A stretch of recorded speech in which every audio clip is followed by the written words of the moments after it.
محمد وآل محمد. سورہ فاتحہ.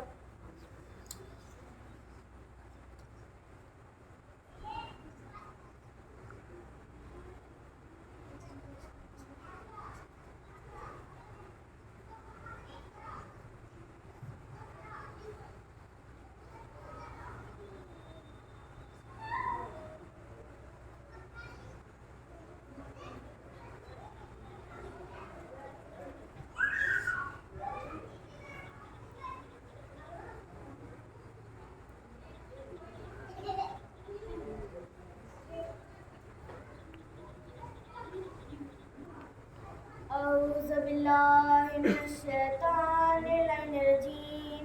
بسم اللہ الرحمن الرحیم.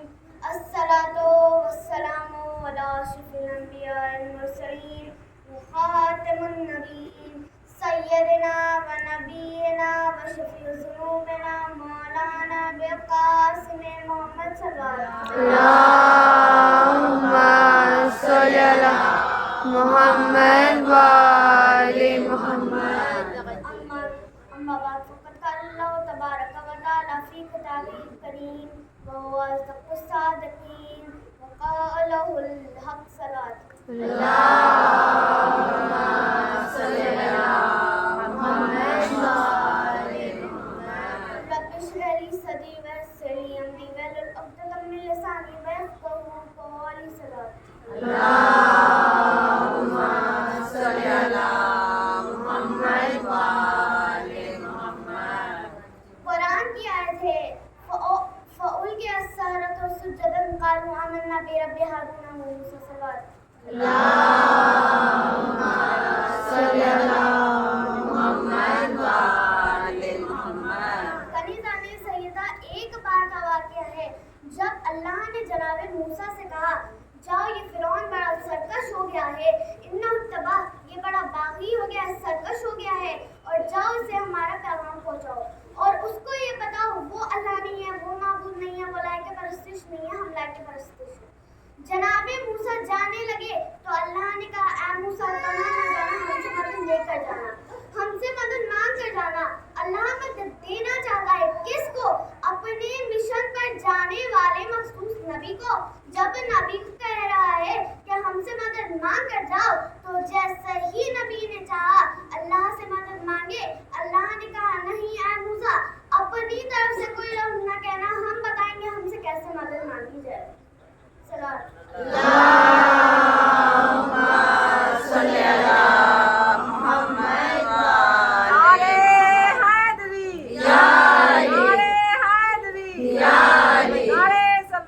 اللہم صلی علی محمد وآل محمد. جناب موسیٰ نے ہاتھ اٹھا لیے، اللہ نے کہا ہم الفاظ کہہ رہے تم دہراتے جانا. جناب موسیٰ دہراتے گئے، وہاں سے آواز آ رہی تھی کو رب اشرح لی صدری ویسر لی امری واحلل عقدۃ من لسانی یفقہوا قولی واجعل لی وزیرا من اہلی ہارون اخی. اللہ کہہ رہا ہے ایسے کہو بار الہ میرے سینے کو کشادہ کر دے، میری زبان کی گرہ کو کھول دے، میرے قول کو آسان بنا دے اور میرے لیے ایک وزیر مقرر کر، اور وہ وزیر کوئی باہر سے نہ ہو، میرا ہی اپنا بھائی ہو.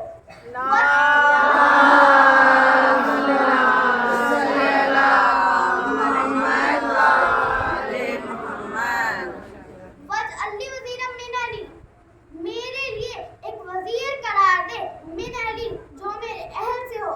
یعنی جناب موسیٰ کے ذریعے اللہ نے یہ پیغام پہنچا دیا واجعل لی وزیرا من اہلی میرے لیے ایک وزیر قرار دے، میری کمر کا بوجھ اٹھانے والا قرار دے، اور بار الہ وہ باہر سے نہ ہو، میرے گھر ہی سے ہو، میرا بھائی ہی ہو اور وہ ہارون ہو.